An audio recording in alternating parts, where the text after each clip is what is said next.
Is the funeral over? Hurry back home. Today is Eliza's birthday party, so get ready. My beloved daughter Shelley had passed away only at the age of 5. This was said to me by my mother-in-law Lori on the day of my final farewell to Shelley.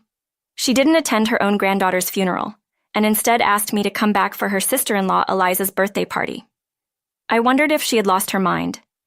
Anger overcame my grief, and I made a phone call to someone. My name is Rella, a 33-year-old housewife. I have a 5-year-old daughter.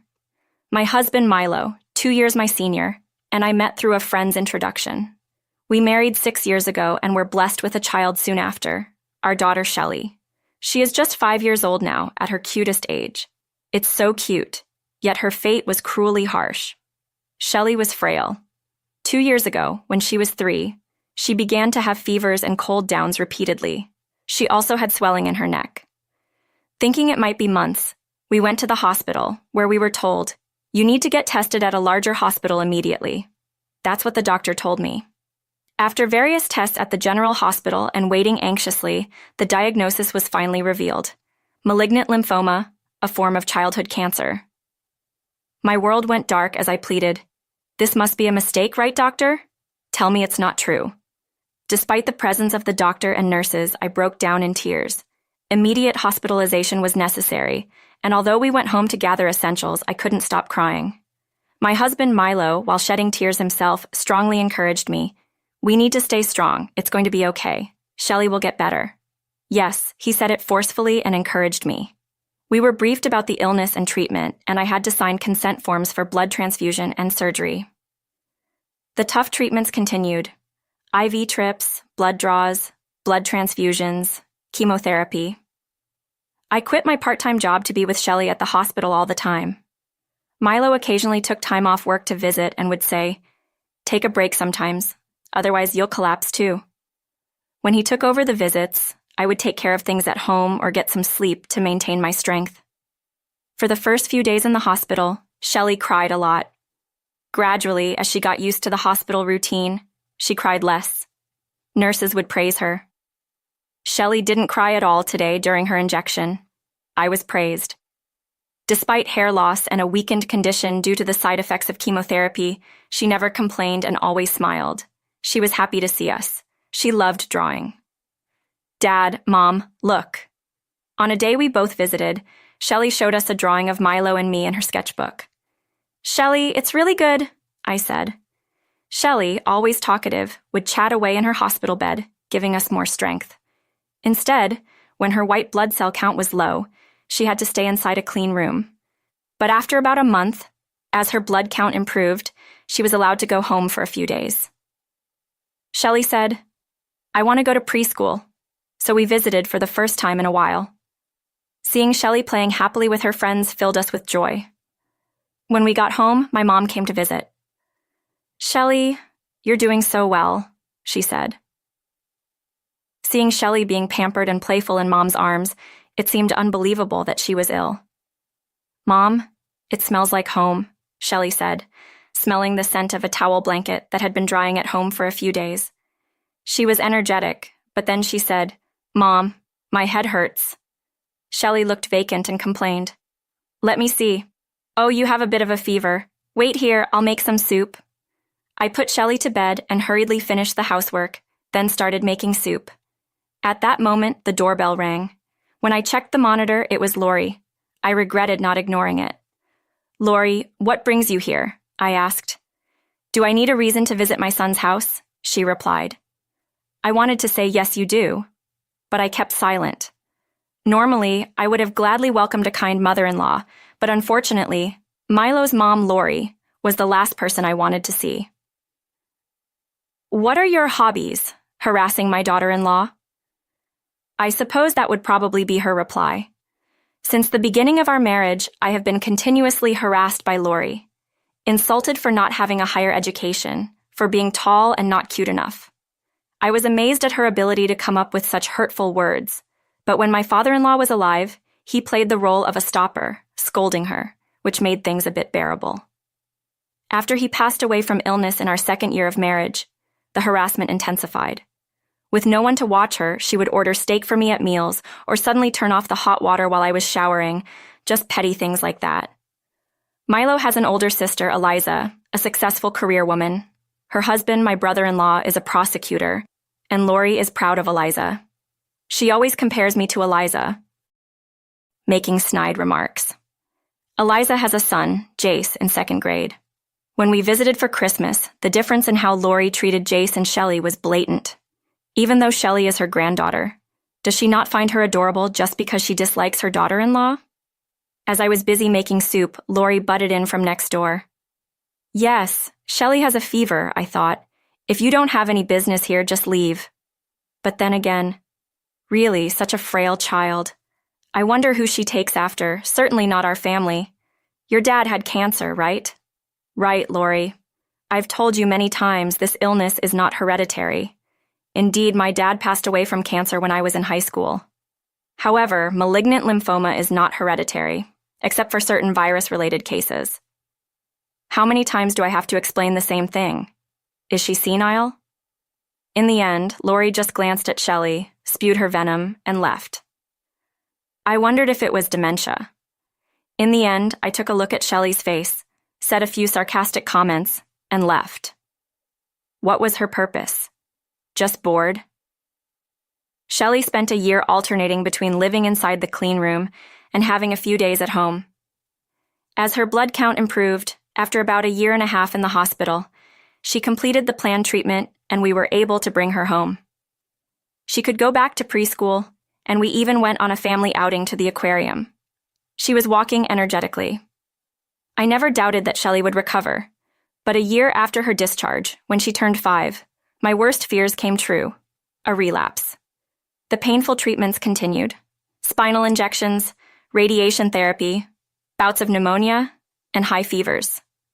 I massaged her swollen face and legs. I even underwent a bone marrow transplant for her, believing it would be enough. Sadly, my white blood cells didn't engraft, and her condition worsened. Then came the doctor's cruel words: "There's nothing more we can do." It meant more treatment would only burden Shelley's body. It was a prognosis of limited time. We decided to bring Shelley home and spend our last days happily together. We did everything Shelley wanted. She participated in the preschool sports day, and her bright smile made her friends laugh too. Mom visited many times. I had resolved never to cry in front of Shelley, but sometimes tears would escape. During such moments, "Mom, what's wrong? Do you have a headache?" Despite her own pain, Shelley was such a caring child, worrying about me. I prayed for this happy time to last forever, for a miracle to happen, but my prayers were not answered. Though she looked healthy, I had to admit that her blood test results were definitely getting worse. Her condition was steadily progressing, and she could no longer walk. But we believed her 6th birthday was just around the corner. We were certain she would make it to that day. However, Shelley's condition rapidly deteriorated. She began to have difficulty breathing. "Please be prepared," the doctor said. I had decided not to cry, but I couldn't help it. In my dazed state of mind, I told Shelley, "I love you," and Shelley replied, "I love you too." Despite the difficulty in speaking, she mustered her strength to say her last words as she became critical around 4 a.m. at dawn. Desperate resuscitation efforts were made by the doctor. Shelley and we kept calling out as we had requested. Milo and I took turns holding her in our arms, wanting her to fall asleep there for the last time. Shelley fought hard, but she passed away. "Shelley, respond. Open your eyes." The warmth of her hand I was holding quickly turned cold. I had no time to grieve as I was immediately caught up in funeral arrangements and preparations. It felt like I would lose my mind if I didn't keep busy. Arriving at the funeral home, "You're not coming to my words?" she replied. "The living are more important than the dead. Eliza is coming back from abroad. It's her birthday today. You need to pick up the cake."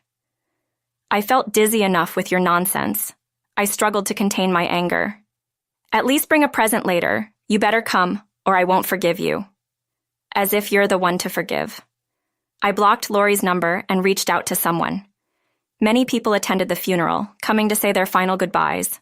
Doctors from the hospital, preschool friends, my friends, everyone cried for Shelley, which was heartwarming. We filled her coffin with her favorite sunflowers, and her friends placed letters inside.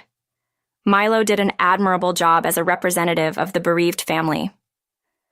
Hours later, Milo and I stood in front of his parents' house.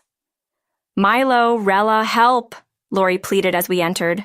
We ignored her and went into the living room. Eliza's family and a few relatives had gathered, and they were all glaring at Lori. Eliza was the first to speak to us. "I'm so sorry, Relly. We had no idea today was Shelley's funeral." After blocking Lori's call, I had phoned sister-in-law Eliza. Though harassed by Lori and often compared to Eliza, I had a great relationship with Eliza, like real sisters. Being an only child, I cherished Eliza as a sister, and her son Jace often played with Shelley. Even after Shelley fell ill, Eliza frequently visited us, showing her concern. This year, Eliza had to travel abroad for work, and her return, coinciding with her birthday, overlapped with Shelley's funeral. We were busy and had previously asked Lori to communicate with her side of the family, but foolishly, Lori had told the relatives about a birthday party for Eliza's return, not about Shelley's funeral. Eliza, whom I had informed, was shocked that Lori hadn't attended the funeral. Upon returning home, when Eliza contacted me again, the burial was already over, but they were waiting for our return. Shelley, Eliza, among others, was mourning Shelley amidst everyone's cold stares. Lori said, "You can always have another child," the worst possible words to say. Then, with a devilish glare, Eliza threw the cake prepared for her at Lori's face. "Wash off that twisted personality of yours." She dragged Lori to the shower room and doused her clothes and all. During this, when asked why Lori had called, Lori was nagging me to hurry back for Eliza's birthday party preparations. I said weakly. The relatives were shocked and disgusted. Returning from the shower room, Lori, completely drenched, was despised by everyone. "No, but it's Eliza's birthday party. She's returning after so long. Shelley was sick anyway, not expected to live long. Eliza's birthday is more important, right?" Lori's excuse was met with anger.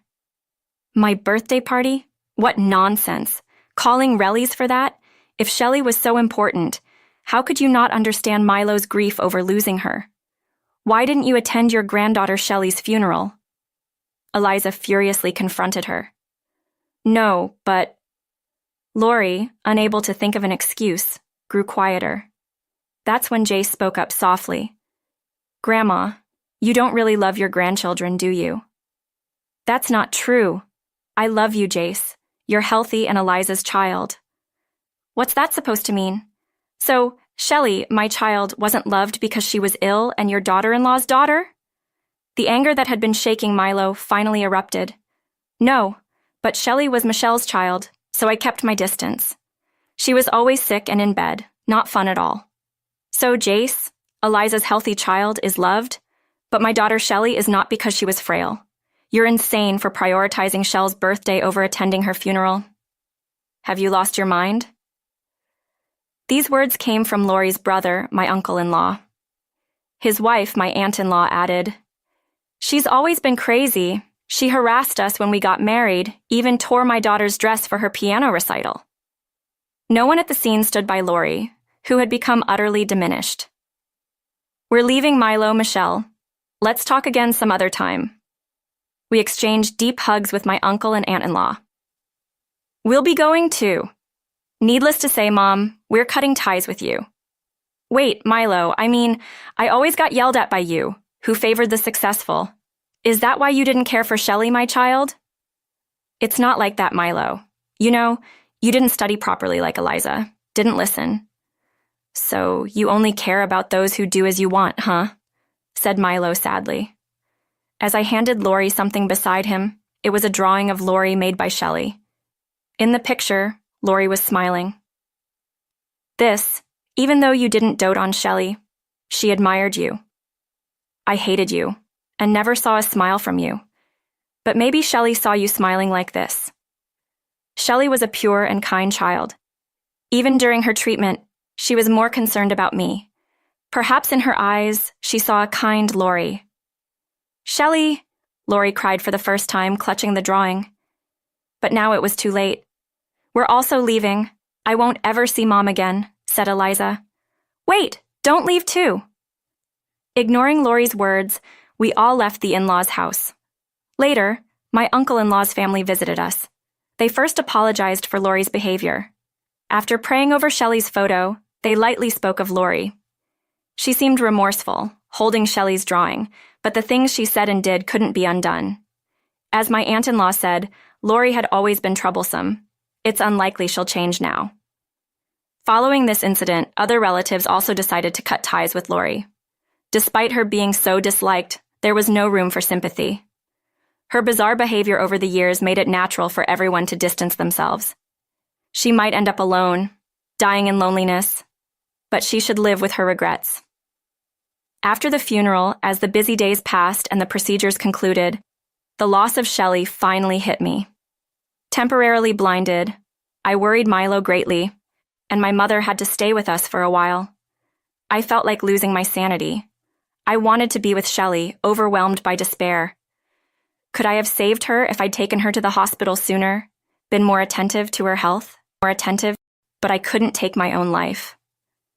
Shelley fought till the end, breathing in and out. In her dazed consciousness, she tried so hard to live. Gradually, I started to look forward. I joined a group for parents who lost children to the same illness, finding solace in talking and crying together. Communicating with Eliza and meeting her also became a relief. Milo and I adopted a puppy. The friendly puppy greets everyone on walks, wagging its tail. It feels like a reincarnation of our bright child, Shelley. Are you drawing in heaven, talking a lot, smiling? Someday I'll join you there. We'll meet again, so wait for me. But if a miracle happens, I want to see your smiling face once more. As Shelley's mother, I vow to live a life I won't be ashamed